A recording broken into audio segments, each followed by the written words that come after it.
On täällä kyllä ollut kiva leikki. Olin siellä katsomassa maisemia.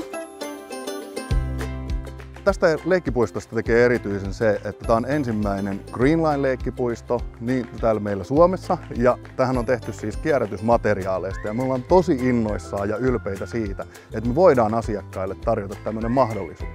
Idea tähän puistoon oikeastaan lähti hyvin samalla tavalla, miten yleensäkin meillä lähtee nämä ideat. Eli meiltä edustaja otti yhteyttä Lahden kaupunkiin ja siellä suunnitteluhortonomiin, joka itse asiassa innostui tosi paljon meidän ideasta käyttää näitä kierrätysmateriaaleista valmistettuja leikkipaikkavälineitä täällä.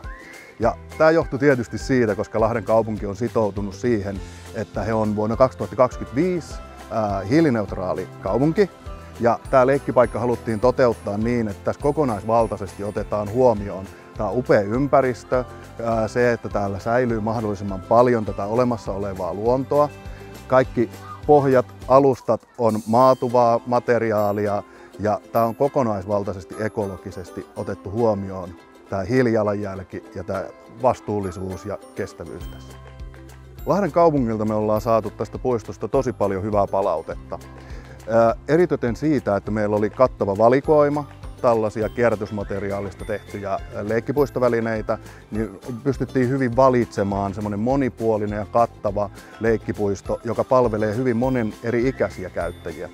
Ja paljonhan on tullut hyvää palautetta myös läheiseltä päiväkodilta, jotka ovat tietysti innokkaana ottamaan vastaan tämän uuden leikkipaikan.